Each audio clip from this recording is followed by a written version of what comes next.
ತುಂಬಿದ ಕತ್ತಲೆ ಕಳೆವ ಜ್ಯೋತಿ ಮನದ ಮಲಿನ ತೊಳೆವ ಜ್ಯೋತಿ ಹೃದಯ ಶುದ್ಧಗೊಳಿಪ ಜ್ಯೋತಿ ಹೃದಯ ಶುದ್ಧಗೊಳಿಪ ಜ್ಯೋತಿ ಭವದ ಭೀತಿ ಹರಿವ ಜ್ಯೋತಿ ಭವದ ಭೀತಿ ಹರಿವ ಜ್ಯೋತಿ ಜ್ಯೋತಿ ಬೆಳಗಿಸು ಆತ್ಮ ಜ್ಯೋತಿ ಬೆಳಗಿಸು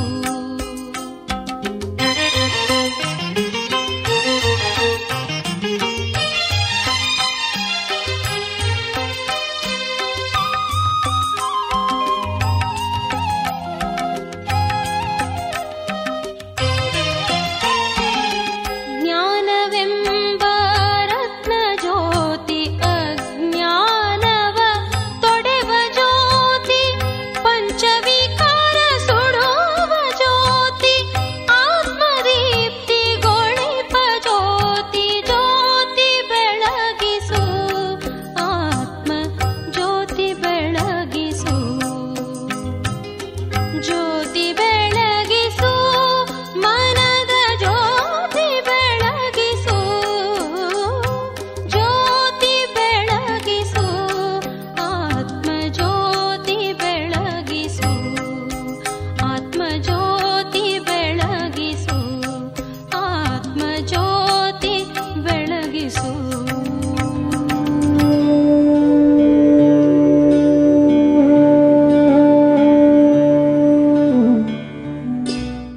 ಓಂ ಶಾಂತಿ.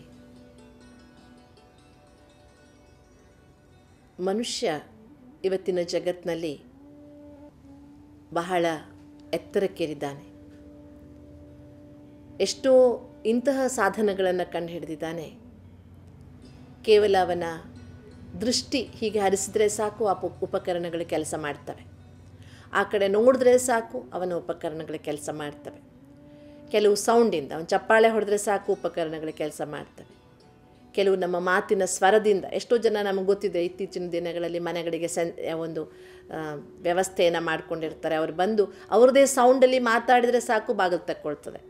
ಬೇರೆ ಯಾರು ಬಾಗಿಲು ಬಂದು ಮಾತಾಡಿದರೆ ಬಾಗಿಲು ತೆಗೆಯಲ್ಲ. ಹೀಗೆಲ್ಲ ಅನೇಕ ರೀತಿಯ ಒಂದು ಮನಸ್ಸಿನ ವೈಬ್ರೇಷನ್ಗಳನ್ನು ಅವುಗಳ ಮೂಲಕ ಅಥವಾ ತನ್ನ ಚಲನವಲಯನ ಮೂಲಕ ಅವನು ಎಷ್ಟೋ ಉಪಕರಣಗಳನ್ನು ನಿಯಂತ್ರಿಸ್ತಾ ಇದ್ದಾನೆ, ಉಪಕರಣಗಳನ್ನು ಆಪರೇಟ್ ಮಾಡ್ತಾ ಇದ್ದಾನೆ. ಆದರೆ ನಮಗೆ ಗೊತ್ತಿದೆ, ಇವತ್ತು ಮನುಷ್ಯನ ಈ ಪ್ರವೃತ್ತಿಗೆ ಆಧಾರ ಮನುಷ್ಯನ ವೃತ್ತಿ ಅಥವಾ ಅವನ ಚಿಂತನಾ ಧಾಟಿ, ಅವನ ಯೋಚನೆಯ ವಿಧಾನ. ಅದಕ್ಕೆ ಹೇಳ್ತಾರೆ ಜೈಸಿ ವೃತ್ತಿ ವೈಸಿ ದೃಷ್ಟಿ. ಹಾಗಾದರೆ ಈ ವೃತ್ತಿ ಅಥವಾ ವಿಚಾರಧಾರೆಗಳಿಗೆ ಮೂಲ ಯಾವುದು? ಯಾವ ಆಧಾರದಿಂದ ಮನುಷ್ಯನಲ್ಲಿ ವಿಚಾರಗಳು ಹುಟ್ಕೊಳ್ತವೆ? ಹೇಗೆ ಮನುಷ್ಯನಲ್ಲಿ ವಿಚಾರಗಳು ಮೂಡ್ತವೆ? ಎಲ್ಲಿಂದ ಬರ್ತವೆ ವಿಚಾರಗಳು? ಏನು ಭಗವಂತ ಎಲ್ಲರ ತಲೆಯಲ್ಲಿ ವಿಚಾರಗಳನ್ನು ಹಾಕ್ತಾನಾ? ಹಾಗಾದರೆ ಒಬ್ಬೊಬ್ಬರಿಗೆ ಒಂದೊಂದು ರೀತಿಯ ವಿಚಾರಗಳನ್ನು ಯಾಕೆ ಹಾಕ್ತಾನವನು? ಪಾರ್ಶಲಿಟಿ ಯಾಕೆ ಮಾಡ್ತಾನೆ? ಈ ರೀತಿಯ ಪ್ರಶ್ನೆ ಕಾಮನ್, ಸಾಮಾನ್ಯ ಜನರಲ್ಲಿ ನಾವಿವತ್ತು ಕಾಣ್ತಿದ್ದೇವೆ. ಅಷ್ಟೇ ಯಾಕೆ, ಅಧ್ಯಾತ್ಮದ ದಾರಿಯಲ್ಲಿ ಹೊರಟಿರುವ ನಮ್ಮ ಈಶ್ವರಿಯ ಸೋದರ ಸೋದರಿಯರಿಗೂ ಈ ಪ್ರಶ್ನೆಗಳು ಬರ್ತಾ ಇದೆ. ಆದರೆ ಇಲ್ಲಿ ಬಹಳ ಅಗತ್ಯವಾಗಿ ವಿಚಾರ ಮಾಡಬೇಕಾದದ್ದೇನು ಅಂದರೆ, ಪ್ರತಿಯೊಬ್ಬ ಮನುಷ್ಯನ ಜೀವನಕ್ಕೂ ಒಂದು ಬ್ಯಾಕ್ ರೆಫರೆನ್ಸ್ ಇದೆ ಅಲ್ವಾ? ಒಬ್ಬನು ಉತ್ತಮ ಸಂಸ್ಕಾರವಂತರ ಮನೆಯಲ್ಲಿ ಹುಟ್ಟಿರ್ತಾನೆ, ಒಬ್ಬನು ತುಂಬ ಕೀಳು ಸಂಸ್ಕಾರದವರ ಮನೆಯಲ್ಲಿ ಹುಟ್ಟಿದ್ದಾನೆ. ಇತ್ತೀಚೆಗೆ ನಾವು ಶಾಲಾ ಕಾಲೇಜುಗಳಲ್ಲಿ ಅಭಿಯಾನ ಮಾಡಿದಾಗ ಒಬ್ಬ ವಿದ್ಯಾರ್ಥಿ ಎದ್ದು ನಿಂತ್ಕೊಂಡು ಕೇಳ್ದ, ನಾನು ಕೀಳು ವರ್ಗದವರ ಮನೇಲಿ ಹುಟ್ಟಿದ್ದೇನೆ, ಅದಕ್ಕೆ ನನ್ನ ತಪ್ಪೇನು, ನಾನೇನು ತಪ್ಪು ಮಾಡಿದ್ದೇನೆ ಅಂತ. ಬಹಳ ಅದ್ಭುತವಾಗಿದೆ ಅಲ್ವಾ ಪ್ರಶ್ನೆ?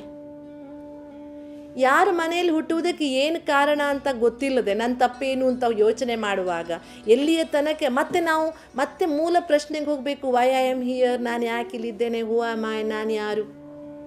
ಮತ್ತೆ ನಾವು ಈಶ್ವರೀಯ ಜ್ಞಾನದ ಆಧ್ಯಾತ್ಮದ ಸತ್ಯವನ್ನು ಅರ್ಥ ಮಾಡಿಕೊಂಡು ಮತ್ತೊಮ್ಮೆ ಮನಸ್ಸಿನಲ್ಲಿ ಅದನ್ನು ರಿಪ್ಲೇ ಮಾಡಬೇಕು. ಏನು ಹೇಳಿ, ಪ್ರತಿಯೊಬ್ಬ ಮನುಷ್ಯನೂ ಸಹ ಪೂರ್ವಜನ್ಮ ಕೃತಂ ಪುಣ್ಯಂ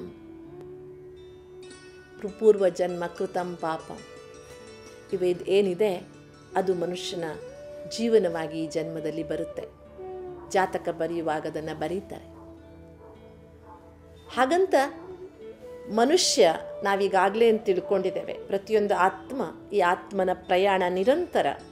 ಆತ್ಮ ಪ್ರಯಾಣ ಮಾಡ್ತಾ ಮಾಡ್ತಾ ಸ್ಟೇಷನ್ಗಳನ್ನು ಬದಲಾಯಿಸುತ್ತೆ.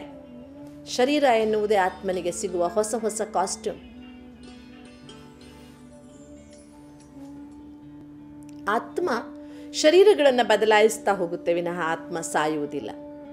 ಒಂದೊಂದು ಶರೀರದಲ್ಲಿದ್ದಾಗ ಆತ್ಮ ಏನೇನು ಆ್ಯಕ್ಟ್ಸ್ ಮಾಡುತ್ತೆ, ಏನೇನು ಕರ್ಮಗಳನ್ನು ಮಾಡುತ್ತೆ, ಅದು ಆತ್ಮನಲ್ಲಿ ರೆಕಾರ್ಡ್ ಆಗಿದೆ. ಆ ರೆಕಾರ್ಡ್ಸ್ಗಳ ಅನುಸಾರವಾಗಿ ಆತ್ಮನಲ್ಲಿ ಕೆಲವು ಸ್ಮೃತಿಗಳು ಡೆವಲಪ್ ಆಗಿದೆ. ಆ ಸ್ಮೃತಿಗಳ ಆಧಾರದಿಂದ ಆತ್ಮನಲ್ಲಿ ವಿಚಾರಗಳು ಬರ್ತವೆ. ಆ ವಿಚಾರಗಳ ಆಧಾರದಿಂದ ನಮ್ಮಲ್ಲಿ ನಾವು ಆ್ಯಕ್ಷನ್ಸ್ ಮಾಡ್ತೇವೆ. ಮತ್ತು ಆ ವಿಚಾರಗಳು ನೋಡಿ ಎಷ್ಟು ಅದ್ಭುತವಾಗಿದೆ ಈ ಸೈಕಲ್ ಅಂತ ಅಲ್ವಾ. ಇದೊಂದು ವಿಶೇಷ ಸೈಕಲ್ ಆಗಿಬಿಟ್ಟಿದೆ ನಮ್ಮದು.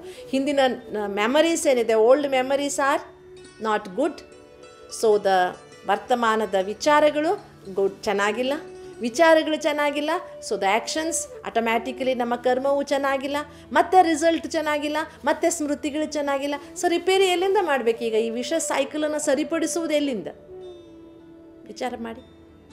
ಆದ್ದರಿಂದ ನಾವಿವತ್ತು ಈ ದಿನ ನಾವೇನು ವಿಚಾರ ಮಾಡುವ ವಿಷಯ ಆಗಿದೆ, ಮನುಷ್ಯನ ಈ ವೃತ್ತಿ ಅಥವಾ ವಿಚಾರ ಚಂಚಲ ಯಾಕಾಗುತ್ತೆ, ರಿಪೇರಿ ಎಲ್ಲಿಂದ ಮಾಡಿಕೊಳ್ಬೇಕು ನಾವು ಅದನ್ನು.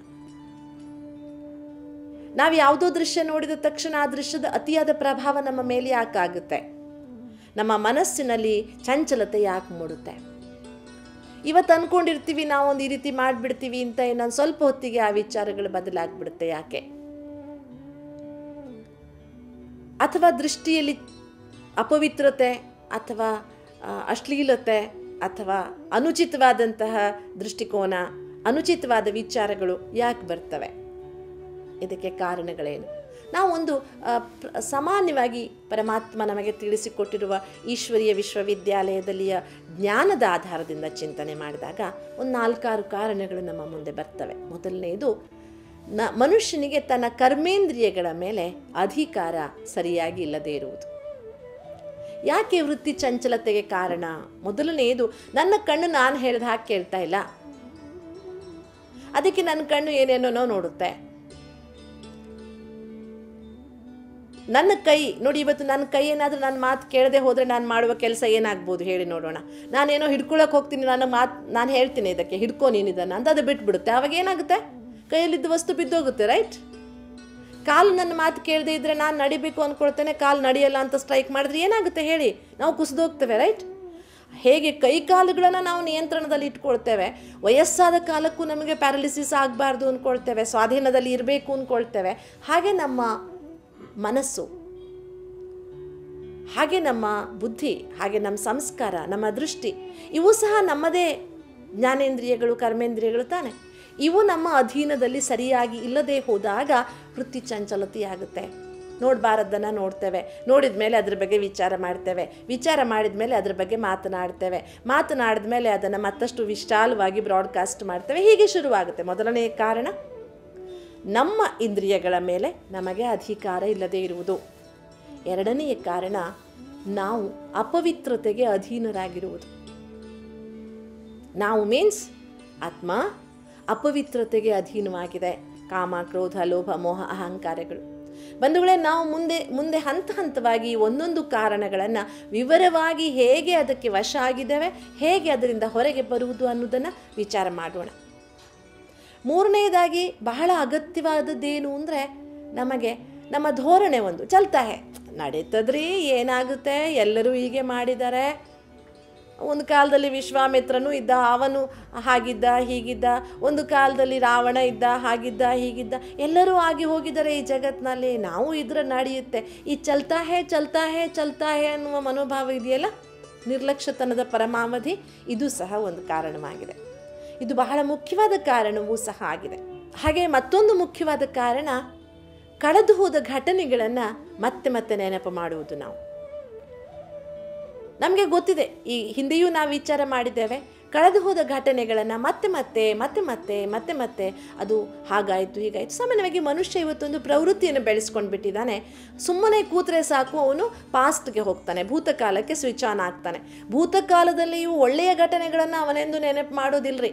ನಾನು ಶಾಲೆಗೆ ಹೋಗುವಾಗ ನಾನು ಈ ಮರಕ್ಕೆ ಕಲ್ಲು ಹೊಡೆದಿದ್ದೆ, ಕಲ್ಲು ಹೊಡೆದು ಇವ್ರ ಮನೆ ಮೇಲೆ ಕಲ್ಲು ಬೀಳ್ಸಿದೆ, ಅದಕ್ಕೆ ನನಗೆ ಮನೇಲಿ ಪೆಟ್ಟು ಬಿದ್ದಿತ್ತು. ಇಂತಹ ಘಟನೆಗಳು ನೆನಪಾಗ್ತವೆ ವಿನಃ ಅವನಿಗೆ ಸ್ಪೋರ್ಟಿವ್ ಆಗಿ ಅವನನ್ನು ಸ್ಟಿಮ್ಯುಲೇಟ್ ಮಾಡಿದಂಥ ಘಟನೆಗಳು ನೆನಪಾಗುವುದಿಲ್ಲ ಅವನಿಗೆ. ಇದು ಮನುಷ್ಯ ಸ್ವಭಾವವಾಗಿದೆ. ಹಾಗೆ 5ನೆಯ ಬಹುಮುಖ್ಯವಾದ ಇನ್ನೊಂದು ಕಾರಣ ವೃತ್ತಿ ಚಂಚಲತೆಗೆ ನಿಯಂತ್ರಣವಿಲ್ಲದ ಇಚ್ಛೆಗಳು, ದುಃಖವು. ನಾವು ಬುದ್ಧನ ಮಾತಲ್ಲಿ ಕೇಳಿದ್ದೇವೆ, ಆಸೆಯೇ ದುಃಖಕ್ಕೆ ಮೂಲ ಅಂತ ಕೇಳಿದ್ದೇವಲ್ಲ.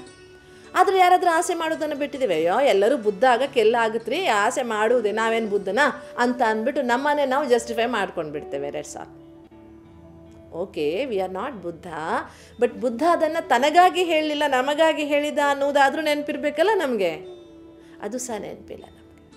ಆದ್ದರಿಂದ ಮನುಷ್ಯನ ಮನೋವೃತ್ತಿಯ, ಮಾನಸಿಕವಾದ ವೃತ್ತಿ ಚಂಚಲತೆಯ ವಿಚಾರಗಳಲ್ಲಿ ಏರಿಳಿತದ, ಮಾಡಿಕೊಂಡ ವಿಚಾರದಲ್ಲಿ ಸಡನ್ನಾಗಿ ಆಗುವ ಬದಲಾವಣೆಯ, ಹೀಗೆ ಮಾಡಬೇಕು ಅಂತ ಅಂದ್ಕೊಂಡಿದ್ದು ಬೇಡ ನಾಳೆ ಚೇಂಜ್ ಮಾಡಿಕೊಳ್ಳುವ ಈ ಅಸ್ಥಿರವಾದ ವೃತ್ತಿಗಳಿಗೆ, ವೃತ್ತಿ ಚಂಚಲತೆಗೆ ಮೂಲಭೂತವಾದ ಈ 4-5 ಕಾರಣಗಳು. ಮತ್ತೊಮ್ಮೆ ರಿಪೀಟ್ ಮಾಡಿಕೊಳ್ಳೋಣ.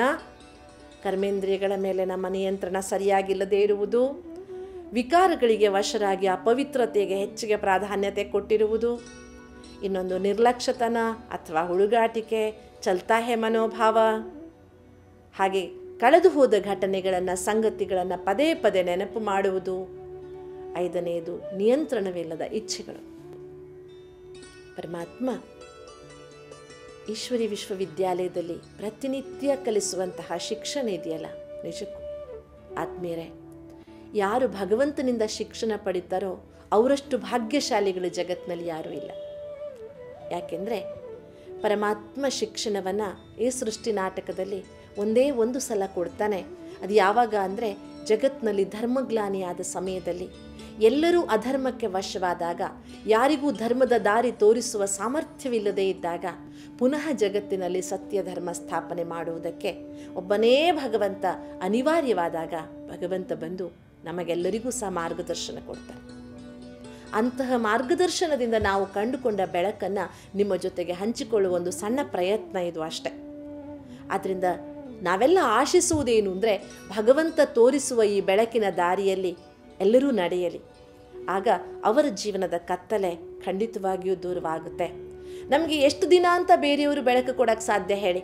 ನಮಗೆ ಬೇಕಾದ ಬೆಳಕನ್ನು ನಾವೇ ಕಂಡುಕೊಳ್ಬೇಕಾದ ಅವಶ್ಯಕತೆ ಇದೆಯೋ ಇಲ್ವೋ? ಎಷ್ಟು ದಿನ ನಾವು ಬೇರೆಯವರ ಮನೆಯಿಂದ ಬೆಳಕನ್ನು ನೋಡಿ, ನೀವು ಬೇಕಾದರೆ ಈಗ ಮನೆ ಕಟ್ಟಿಸ್ತಾ ಇದ್ದೀವಿ, ನಾವು ಕರೆಂಟ್ ತಗೊಳಕ್ಕಾಗಲ್ಲ, ಪಕ್ಕದವ್ರ ಮನೆಯಿಂದ ಒಂದು ಲೈನ್ ಹೇಳ್ಕೊಂಡಿರ್ತೀವಿ. ಎಷ್ಟು ದಿನ ಹೇಳ್ಕೊಡ್ತಾರೆ ಅವರು? 1 ದಿನ, 4 ದಿನ, 1 ತಿಂಗಳು, 2 ತಿಂಗಳು, ಆಮೇಲೆ ಏನು ಹೇಳ್ತಾರೆ, ನಿಮ್ಮದೊಂದು ವ್ಯವಸ್ಥೆ ಮಾಡ್ಕೊಳ್ಳಿ ಸ್ವಾಮಿ ಅಂತ. ಅಷ್ಟೆಲ್ಲ ಕರೆಂಟ್ ಆಫೀಸ್ನವರು ಹೇಳಕ್ಕೆ ಶುರು ಮಾಡ್ತಾರೆ, ಹಾಗೆ ಬೇರೆಯವ್ರದನ್ನು ತಗೊಳ್ಬಾರ್ದ್ರೆ ಅದು ಕಾನೂನಿನ ಅಪರಾಧ, ರೈಟ್? ಅದೇ ರೀತಿಯಾಗಿ ಪರಮಾತ್ಮ ಬೆಳಕು ತೋರಿಸ್ತಾ ಇದ್ದಾನೆ. ನಾವು ಪಡ್ಕೊಳ್ಬೇಕಾಗಿದೆ ಆ ಬೆಳಕನ್ನು.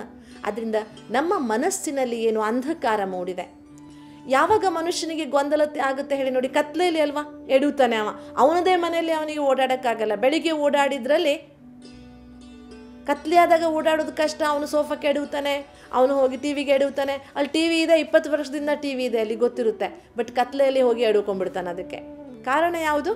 ಕತ್ಲೆ, ರೈಟ್? ಅದೇ ರೀತಿಯಾಗಿ ಮನುಷ್ಯನ ಮನಸ್ಸಿನಲ್ಲಿ ಇವತ್ತೇನು ಗೊಂದಲದ ಕತ್ತಲೆ ಇದೆ, ಅಸ್ಥಿರತೆಯ ಕತ್ತಲೆ ಇದೆ, ಅಥವಾ ಅದು ಸರಿ ಇದು ಸರಿ, ಹಾಗೆ ಮಾಡಲಿ ಹೀಗೆ ಮಾಡಲಿ ಅನ್ನುವಂತಹ ದ್ವಂದ್ವ ಇದೆ. ಈ ಎಲ್ಲ ಕತ್ತಲೆಗಳಿಂದ ಹೊರಗೆ ಬರುವುದಕ್ಕೆ ಕಾರಣಗಳೇನು ಅಂತ ಗೊತ್ತಾಯಿತು. ನಾವೀಗ ಒಂದೊಂದೇ ಕಾರಣಗಳನ್ನು ನಮ್ಮ ಮುಂದಿಟ್ಕೊಂಡು ಆ ಕಾರಣದ ನಿವಾರಣೆ ಮಾಡ್ಕೊಳ್ತಾ ಹೋಗೋಣ. ಯಾಕೆಂದರೆ ಕಾರಣ ಸೂಚಿಸುವುದು ಬಹಳ ಸುಲಭ, ಆದರೆ ನಿವಾರಣೆ ಇಲ್ಲದ ಕಾರಣಗಳು ಏನು ಪ್ರಯೋಜನಕ್ಕೆ ಬರೋದಿಲ್ಲ. ಆದರೆ ಆತ್ಮೀಯರೇ, ಒಂದು ಮಾತು ನೆನಪಿಟ್ಕೊಳ್ಳಿ, ಜಗತ್ತಿನಲ್ಲಿ ಬೀಗದ ಕೈ ತಯಾರು ಮಾಡದೆ ಯಾರೂ ಬೀಗ ತಯಾರು ಮಾಡೋದಿಲ್ಲ, ಗೊತ್ತಲ್ವಾ? ಸಮಸ್ಯೆಗಳಿದೆ ಅಂದರೆ ಅದಕ್ಕೊಂದು ಸಮಾಧಾನ ಖಂಡಿತವಾಗಿಯೂ ಇದೆ. ಆದ್ದರಿಂದ ನಾವೆಲ್ಲರೂ ಸಹ ಈ ಪರಮಾತ್ಮ ಜ್ಞಾನದ ಆಧಾರದಿಂದ ನಮ್ಮ ವೃತ್ತಿ ಚಂಚಲತೆಗೆ ಕಾರಣವಾದಂತಹ ಈ 5 ಕಾರಣಗಳ ನಿವಾರಣೆಗಳ ಬಗ್ಗೆ ಯೋಚನೆ ಮಾಡೋಣ. ನಿಮ್ಮ ಮನಸ್ಸು ಬುದ್ಧಿಯೂ ಸಹ ಇದರಲ್ಲಿ ತೊಡಗಿಸಿಕೊಳ್ಳಿ. ಯಾಕೆಂದರೆ ಕಿವಿ ಕೇಳುವುದರ ಜೊತೆಗೆ ಮನಸ್ಸು ವಿಚಾರ ಮಾಡುತ್ತೆ, ಮನಸ್ಸು ವಿಚಾರ ಮಾಡುವುದರ ಜೊತೆಗೆ ಆ ಬುದ್ಧಿ ಅದರ ನಿರ್ಣಯವನ್ನು ಕೊಡುತ್ತೆ, ಬುದ್ಧಿ ನಿರ್ಣಯ ತೆಗೆದುಕೊಳ್ತಾ ಆ್ಯಕ್ಷನ್ ಪ್ಲ್ಯಾನ್ ಮಾಡುತ್ತೆ, ಕೊನೆಗದು ಕರ್ಮವಾಗಿ ಸಂಸ್ಕಾರದಲ್ಲಿ ಪರ್ಮನೆಂಟಾಗಿ ಉಳ್ಕೊಂಡ್ಬಿಡುತ್ತೆ. ಈ ದಿಶೆಯಲ್ಲಿ ಮೊದಲನೆಯ ಕಾರಣ ಏನು? ಇಂದ್ರಿಯಗಳ ಮೇಲೆ ಸರಿಯಾದ ನಿಯಂತ್ರಣ ಅಥವಾ ಅಧಿಕಾರ ಇಲ್ಲದೇ ಇರುವುದು. ಇಂದ್ರಿಯಾಣಿ ಪರಾಣ್ಯಾಹು ಇಂದ್ರಿಯೋಭ್ಯೋ ಪರಂ ಮನಃ ಅಂತ ಗೀತೆ ಹೇಳುತ್ತೆ. ಇಂದ್ರಿಯಗಳಿಗಿಂತ ಶ್ರೇಷ್ಠವಾದದ್ದು ಮನಸ್ಸು ಅಂತ. ಮತ್ತೆ ನಾವು ವಾಪಸ್ ಎಲ್ಲಿಗೆ ಬಂದ್ವಿ? ಇವತ್ತು ಇಂದ್ರಿಯಗಳು ಸುಸ್ಥಿತಿಯಲ್ಲಿರಲು ಬೇಕಾದದ್ದು ಮನಸ್ಸು. ಇತ್ತೀಚೆಗೆ ಒಂದು ತುಂಬ ಸುಂದರವಾದಂತಹ ಚಿಂತನೆಯನ್ನು ಓದುವ ಅವಕಾಶ ಸಿಕ್ಕಿತ್ತು.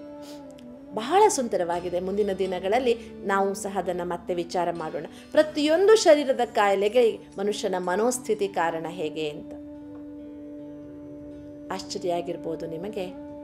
ಯಾರು ತಮ್ಮ ವಿಚಾರಗಳನ್ನು ಸಪ್ರೆಸ್ ಮಾಡ್ತಾ ಹೋಗ್ತಾರಲ್ಲ, ಹೇಳಿದ್ರೆ ಅನ್ಕೊಂಡ್ಬಿಡ್ತಾರೋ ಅಂತ ಅಂದ್ಬಿಟ್ಟು ಅವರಿಗೆ ಮೊಣಕಾಲು ನೋವು ಬರುತ್ತಂತೆ. ಹೌದು ಇಲ್ವೋ ನೀವು ಚೆಕ್ ಮಾಡ್ಕೊಳ್ಳಿ.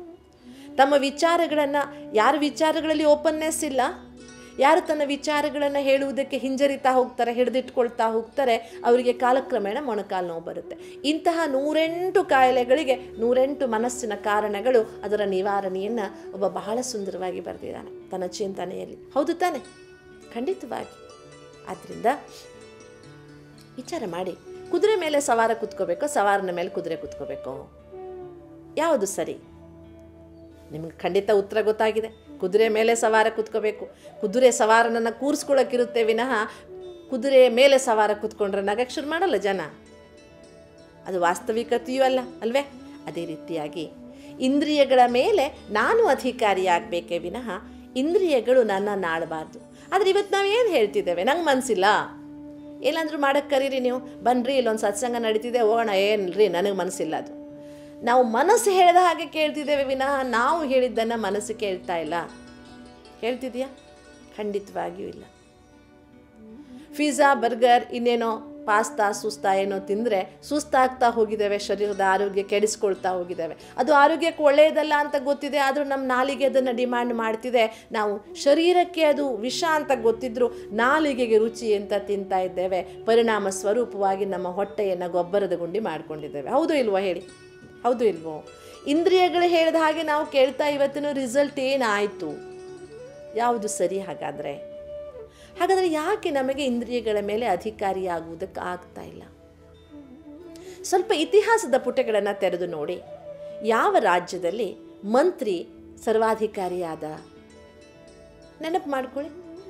ಎಲ್ಲಿ ರಾಜ ಶಕ್ತಿಹೀನನಾಗಿರ್ತಾನೋ, ಎಲ್ಲಿ ರಾಜ ಭೋಗಲಾಲಸೆಗಳಿಗೆ ವಶನಾಗಿ ತನ್ನೆಲ್ಲ ಸಮಯವನ್ನು ಕುಡಿತದಲ್ಲೋ ಅಂತಃಪುರದಲ್ಲೋ ಕಳೀತಾ ಇರ್ತಾನೋ, ಅಂತಹ ರಾಜ್ಯದಲ್ಲಿ ಮಂತ್ರಿ ಏನಾಗ್ತಾನೆ? ಎದ್ದು ನಿಲ್ತಾನೆ. ರೈಟ್? ಗೊತ್ತಿರುವ ಸತ್ಯ, ಇತಿಹಾಸ ಸಾಕ್ಷಿಯಾಗಿದೆ ಅದಕ್ಕೆ. ನಮ್ಮ ಶರೀರದಲ್ಲಿ ಯಾವಾಗ ನಾನು ಆತ್ಮಶಕ್ತಿಹೀನನಾದೆ, ಆಗ ಮನಸ್ಸು ಹೇಳಿದ ಹಾಗೆ ನಾನು ಕೇಳ್ತೇನೆ, ಇಂದ್ರಿಯಗಳು ಹೇಳಿದ ಹಾಗೆ ನಾನು ಕೇಳ್ತಾ ಇದ್ದೇನೆ ಆಟೋಮ್ಯಾಟಿಕಲಿ. ಈಗ ನಾವೆಷ್ಟೋ ಕಡೆ ನೋಡಿದ್ದೇವೆ, ಮನೆಯ ಯಜಮಾನರು ಗಟ್ಟಿಯಾಗಿಲ್ಲ ಅಂದರೆ ಕೆಲಸದವ್ರು ಹೇಳ್ದಂಗೆ ಯಜಮಾನರು ಕೇಳಬೇಕಾಗುತ್ತೆ. ನೋಡಿ, ಇವತ್ತು ನಾವೆಲ್ಲ ಕಡೆಯೂ ಕಾಣ್ತಿರೋದು ಕೆಲಸದವ್ರ ಮೇಲೆ ಎಲ್ಲರ ಮನೆ ಡಿಪೆಂಡ್. ಮನೆ ಕಸ ಗುಡಿಸೋರು ಬರಲಿಲ್ಲ ಅಂದರೆ 3 ದಿನ ಅವ್ರ ಮನೇಲಿ ಕಸ ಹಂಗೆ ಬಿದ್ದುಕೊಂಡಿರುತ್ತೆ. ಕಸ ಗುಡಿಸೋರು ಬರಲಿಲ್ಲ ಅಂದರೆ ಮನೆಯಲ್ಲಿ 3 ದಿನ ಕಸ ಅಲ್ಲೇ ಬಿದ್ದುಕೊಂಡಿರುತ್ತೆ. ಕಾರಣ, ನೀವು ಯಾರಾದರೂ ಹೋದ್ರೆ ಏನು ಮಾಡೋದ್ರಿ, ಈ 3 ದಿನದಿಂದ ಕಸದವ್ರು ಬಂದಿಲ್ಲ ಅಂತ ಹೇಳ್ತಾರೆ. ಇಲ್ಲಿ ಮನುಷ್ಯ ಹೋಗಲಿ, ಅವನಿಗೆ ಬ್ಯುಸಿ ಇದ್ದಾನೆ, ತನ್ನ ಕೆಲಸ ಮಾಡ್ಕೊಳ್ಳೋದಕ್ಕೆ ಪುರ್ಸೊತ್ತಿಲ್ಲ ಅನ್ನೋದು ಬೇರೆ, ಕೆಲಸ ಮಾಡುವುದಕ್ಕೆ ಆಗ್ತಿಲ್ಲ, ಬರ್ತಿಲ್ಲ ಅನ್ನೋದು ಬೇರೆ. ಹೌದು ತಾನೆ? ಇವತ್ತು ಕೆಲಸದವ್ರು ಬಾರದಿದ್ರೂ ನನ್ನ ಮನೆ ಕಸ ನಾನು ಗುಡಿಸ್ಕೊಳ್ಬಲ್ಲೆ ಅನ್ನುವಷ್ಟು ಸಾಮರ್ಥ್ಯ ಇಲ್ಲದೇ ಇರುವುದರಿಂದ, ನಾವು ವ್ಯಕ್ತಿಗಳ ಮೇಲೆ, ಕೆಲಸಗಾರರ ಮೇಲೆ ಡಿಪೆಂಡ್ ಆಗಿರುವುದರಿಂದ, ಅವಲಂಬಿತರಾಗಿರುವುದರಿಂದ ಸಮಸ್ಯೆ ಬಂದಿದೆ. ಹಾಗೆ ಇವತ್ತು ನಾವೇನಾಗಿದ್ದೇವೆ ಅಂದರೆ, ನಾನು ಆತ್ಮ ಕಣ್ಣೇನು ನೋಡುತ್ತೋ ಅದರ ಆನಂದದಿಂದ ಖುಷಿ ಪಡ್ತಿದ್ದೇನೆ, ನಾಲಿಗೆ ಏನು ತಿನ್ನುತ್ತೋ ಅದರ ಆನಂದದಿಂದ ಖುಷಿ ಪಡ್ತಿದ್ದೇನೆ. ನಿಜವಾದ ಆನಂದದ ಅರಿವು ನನಗಿಲ್ಲದೆ ಇರೋದ್ರಿಂದ ಅಲ್ಪಕಾಲದಿಂದ ಸಿಗುವಂತಹ ಏನೋ ದೃಶ್ಯ, ಯಾರ್ಯಾರೋ ಕುಣಿತಿರೋದು, ಏನೇನೋ ಅಶ್ಲೀಲವಾಗಿ ಮಾತಾಡ್ತಿರೋದು, ಅದೇ ನನಗೆ ಸಂತೋಷ ಕೊಡ್ತಿದೆ ಅಂತ I am thinking like that. It was not practically like that.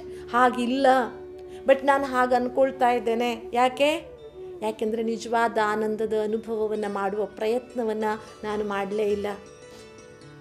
ಇಂದ್ರಿಯಗಳು ಯಾಕೆ ನಮ್ಮನ್ನು ಹತೋಟಿಯಲ್ಲಿ ಇಟ್ಕೊಂಡಿದ್ದಾವೆ ಅಂದರೆ ನೋಡಿ, ಭಾರತದ ಇತಿಹಾಸದ ಪುಟಗಳನ್ನು ತಿರುವಿ ಹಾಕಿದಾಗ ಬ್ರಿಟಿಷರು, ಅದಕ್ಕೂ ಮುಂಚೆ ಮೊಘಲರು, ಅದಕ್ಕೂ ಮುಂಚೆ ಇನ್ಯಾರೋ ಬಂದು ನಮ್ಮನ್ನು ಯಾಕೆ ಆಳಿದರು?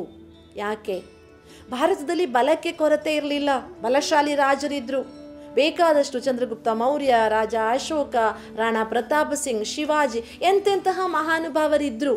ಆದರೆ ಸಮಸ್ಯೆ ಏನಾಗಿತ್ತು ಅಂದರೆ ಇವರಲ್ಲಿ ಏಕತೆಯ ಕೊರತೆ ಇತ್ತು, ಹೊಂದಾಣಿಕೆಯ ಕೊರತೆ ಇತ್ತು. ಪರಸ್ಪರರ ಬಲಗಳು ಪೂರಕವಾಗಿ ಪ್ರೇರಕವಾಗುವುದಕ್ಕೆ ಬದಲಾಗಿ ಒಬ್ಬರಿಗೊಬ್ಬರು ಶತ್ರುಗಳಾದರು. ಇವತ್ತು ನಾವು ಸಹ ಅಷ್ಟೇ, ನಮ್ಮ ಶರೀರದಲ್ಲಿ ಇಂದ್ರಿಯಗಳು ಒಂದಕ್ಕೊಂದು ಪೂರಕವಾಗಿಲ್ಲ, ಒಂದಕ್ಕೊಂದು ಪ್ರೇರಕವಾಗಿಲ್ಲ, ಬದಲಾಗಿ ನಾವು ಒಂದರ ಮೇಲೊಂದು ಸವಾರಿ ಮಾಡ್ತಾ ಇದ್ದೇವೆ. ಆದ್ದರಿಂದಾಗಿ ಮೂಲ ಬಲ ಅಳಿತು ಹೋಗಿದೆ. ಏನು ಹೇಳ್ತೇವೆ ನಾವು, ಹೊಂದಾಣಿಕೆಯೇ ಜೀವನದ ಶಕ್ತಿಯಾಗಿತ್ತು, ಅದು ಇವತ್ತು ಕಳೆದು ಹೋಗ್ಬಿಟ್ಟಿದೆ. ಇವತ್ತು ಆ್ಯಕ್ಚುಲಿ ನಮ್ಗೆ ಬ್ರೈನ್ ಸಲಹೆ ಕೊಡ್ತಿದೆ, ನೀನಿಂಥ ಜಂಕ್ ಫುಡ್ ಎಲ್ಲ ತಿನ್ನಬೇಡ ಅಂತ. ಆದರೆ ನನ್ನ ನಾಲಿಗೆ ಸಲಹೆ ಕೊಡ್ತಿದೆ, ಇಲ್ಲ ಇದೇ ರುಚಿ ಅಂತ. ಇವೆರಡರಲ್ಲಿ ಕೋಆರ್ಡಿನೇಷನ್ ಇಲ್ಲ. ಈ ಎರಡರಲ್ಲಿ ಕೋಆರ್ಡಿನೇಷನ್ ಇಲ್ಲದೇ ಇರುವುದರಿಂದ ಯಾವುದು ಅಲ್ಪಕಾಲದ ಸುಖವನ್ನು ಕೊಡ್ತಿದೆಯೋ ಅದಕ್ಕೆ ನಾನು ವಶವಾಗ್ತಾ ಇದ್ದೇನೆ. ಹೌದು ತಾನೆ? ಪರಿಣಾಮ ಬ್ರೈನ್ ಕೊಟ್ಟ ಸಲಹೆಯನ್ನು ನಾನು ನೆಗ್ಲೆಕ್ಟ್ ಮಾಡ್ತೇನೆ. ಅದರದ ರಿಸಲ್ಟ್ ಏನಾಯಿತು? ಆಟೋಮ್ಯಾಟಿಕಲಿ ಅನಾರೋಗ್ಯಕ್ಕೆ ಮತ್ತೆ ಏನು ಮಾಡ್ತೇವೆ ನಾವು? ಅನಾರೋಗ್ಯ ಬಂತು ಅಂತ ಅಂದ್ಬಿಟ್ಟು ಔಷಧಿಗಳನ್ನು ತಗೊಳ್ತೇವೆ. ಆದರೆ ನಮ್ಮ ಫುಡ್ ಹ್ಯಾಬಿಟ್ಸನ್ನು ಚೇಂಜ್ ಮಾಡ್ಕೊಳ್ಳೋದಿಲ್ಲ. ಹೀಗೆ ಇಂದ್ರಿಯಗಳೇ ನಮಗಿವತ್ತು ಅಧಿಕಾರಿಯಾಗಿಬಿಟ್ಟಿವೆ. ನಾನು ಇಂದ್ರಿಯಗಳನ್ನು ನಿಯಂತ್ರಿಸ್ತಾ ಇಲ್ಲ. ಯಾಕೆ ಅಂದರೆ ಕೋಆರ್ಡಿನೇಷನಿನ ಕೊರತೆ ಇದೆ.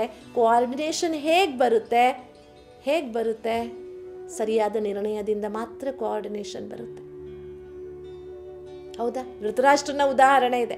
ಅವನಿಗೆ ಸರಿ ಗೊತ್ತಿರಲಿಲ್ಲ ಅಂತಲ್ಲ, ತಪ್ಪು ಗೊತ್ತಿರಲಿಲ್ಲ ಅಂತಲ್ಲ, ಅದರಲ್ಲಿ ಕೋಆರ್ಡಿನೇಷನ್ ಇರಲಿಲ್ಲ, ಸರಿಯಾದ ನಿರ್ಣಯ ಕೊಡೋಕ್ಕಾಗಲಿಲ್ಲ ಅವನಿಗೆ ಗೊತ್ತಿತ್ತು ತನ್ನ ಮಗ ಮಾಡುವುದು ತಪ್ಪು, ಪಾಂಡವರು ಮಾಡುವುದು ಸರಿ ಅಂತ. ಆದರೆ ಮೋಹ ಅಡ್ಡ ಬಂದು, ಅವನಿಗೆ ಮಹತ್ವಾಕಾಂಕ್ಷೆ ಅಡ್ಡ ಬಂದು ಪಾಂಡವರು ಸರಿ, ನಿನ್ನ ತಪ್ಪು ಅಂತ ನಿರ್ಣಯ ಕೊಡುವುದಕ್ಕೆ ಅವನ ಹತ್ರ ಆಗಲಿಲ್ಲ. ಪರಿಣಾಮ ಸ್ವರೂಪ ಭೀಕರ ಮಹಾಯುದ್ಧವೇ ನಡೆದು ಹೋಯಿತು. ವಂಶಗಳೆಲ್ಲ ನಿರ್ವಂಶವಾಗಿ ಹೋಯಿತು, ರಕ್ತದ ಕಾಲುವೆ ಹರಿದು ಹೋಯಿತು ಅಂತ ಪುರಾಣಗಳು ಹೇಳ್ತಿವೆ. ಆದ್ದರಿಂದ ಆತ್ಮೀಯರೇ, ನಾವು ಸಹ ನಮ್ಮ ದೇಹದ ಮೇಲೆ ನಮಗೆ ಮೋಹ ಇದೆ ಇವತ್ತು. ದೇಹಕ್ಕೆ ಬೇಕಾದ ವಸ್ತುಗಳ ಮೇಲೆ ಮೋಹ ಇದೆ ಇವತ್ತು. ಅತಿಯಾದ ಆಸೆ ಇದೆ ಇವತ್ತು. ಅದರ ಪರಿಣಾಮವಾಗಿ ಇಂದ್ರಿಯಗಳ ಮೇಲಿನ ಸರಿಯಾದ ನಿಯಂತ್ರಣವನ್ನು ಸಾಧಿಸುವಂಥ 10 ಸಲ ನಾವು ಡೈರೆಕ್ಷನ್ ಕೊಟ್ಟರೂ ಸಾಧಿಸೋಕ್ಕಾಗ್ತಿಲ್ಲ. ಅದಕ್ಕೆ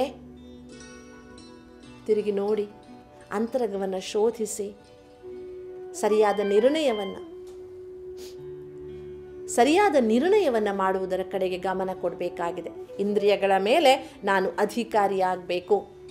ಈ ಶರೀರ ನನಗಾಗಿದೆಯೇ ವಿನಃ ನಾನು ಶರೀರಕ್ಕಾಗಿ ಅಲ್ಲ.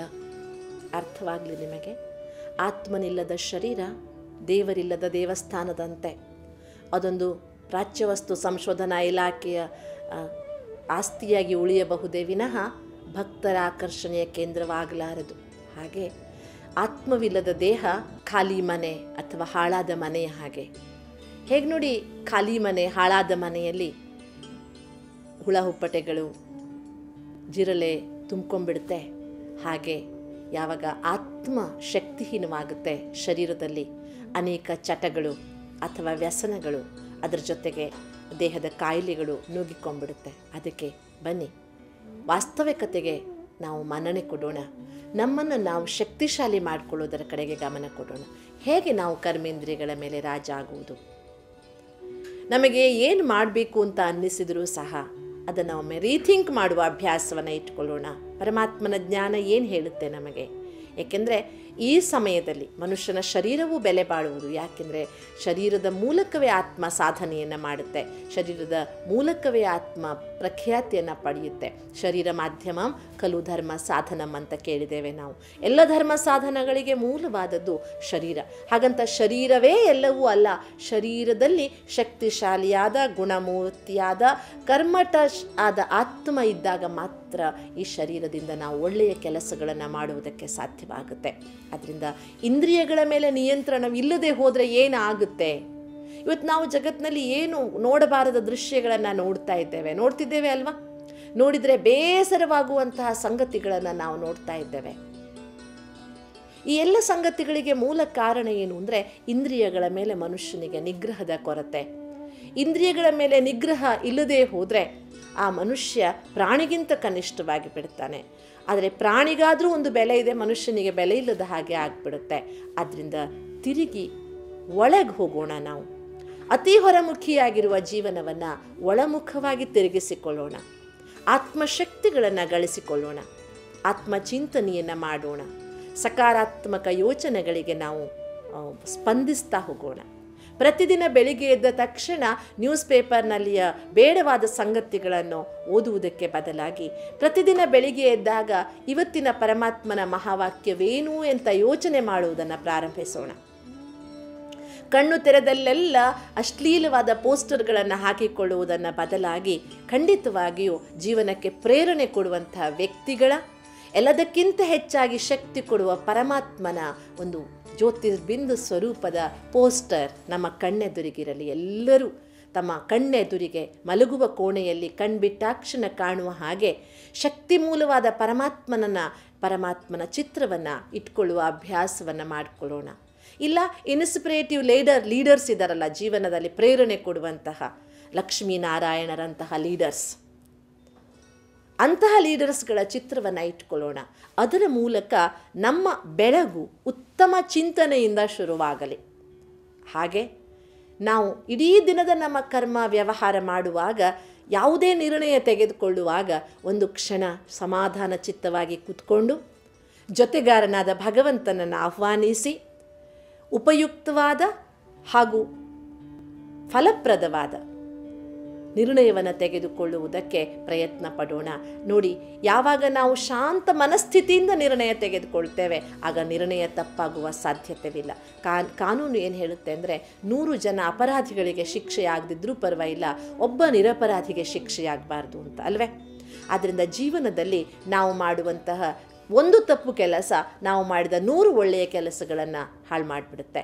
ಆದ್ದರಿಂದ ತಪ್ಪು ನಿರ್ಣಯಗಳನ್ನು ತೆಗೆದುಕೊಳ್ಳದ ಹಾಗೆ ಇಂದ್ರಿಯಗಳು, ಜ್ಞಾನೇಂದ್ರಿಯಗಳು, ಕರ್ಮೇಂದ್ರಿಯಗಳು, ಆತ್ಮನ ಶಕ್ತಿಗಳು ನಮ್ಮ ನಿಯಂತ್ರಣದಲ್ಲಿ ಬರುವುದಕ್ಕೆ ಬೆಳಗಿನಿಂದ ರಾತ್ರಿಯ ತನಕ ಸಾಧ್ಯವಾದಷ್ಟು ಸದ್ವಿಚಾರಗಳನ್ನು ನಮ್ಮೊಡನೆ ಇಟ್ಕೊಳ್ಳೋಣ. ಪ್ರತಿದಿನದ ಬೆಳಗು ಭಗವಂತನ ನೆನಪಿನಿಂದ ಶುರುವಾಗಲಿ, ಪ್ರತಿದಿನದ ಕೊನೆ ಪರಮಾತ್ಮನ ನೆನಪಿನಲ್ಲಿ ಪೂರ್ಣಗೊಳ್ಳಲಿ. ಮಲಗುವಾಗ ಪ್ರತಿದಿನ ಭಗವಂತನ ನೆನಪು ಮಾಡ್ತಾ ಮಲಗೋಣ. ಜೊತೆಗೆ ಸಾಧ್ಯವಾದಷ್ಟು ಬೇಡದ ವಿಚಾರಗಳನ್ನು, ಅದು ಮಾಧ್ಯಮದಲ್ಲಿ ಎಷ್ಟೇ ಪ್ರಭಾವಶಾಲಿಯಾಗಿ ಬಂದರೂ ಅದನ್ನು ಅವಾಯ್ಡ್ ಮಾಡುವ ಪ್ರಯತ್ನವನ್ನು ಮಾಡೋಣ. ಅದರಿಂದ ನಾವು ನಮ್ಮ ಶರೀರ, ಇಂದ್ರಿಯಗಳು, ಮನಸ್ಸು, ಬುದ್ಧಿ, ಸಂಸ್ಕಾರದ ಮೇಲೆ ಸರಿಯಾದ ರೀತಿಯಲ್ಲಿ ಒಂದು ನಿಯಂತ್ರಣವನ್ನು ಸಾಧಿಸಿ ಒಂದು ಬೆಳಕು ಮೂಡಿದ ಜೀವನವನ್ನು ರೂಪಿಸಿಕೊಳ್ಳೋಣ. ಓಂ ಶಾಂತಿ.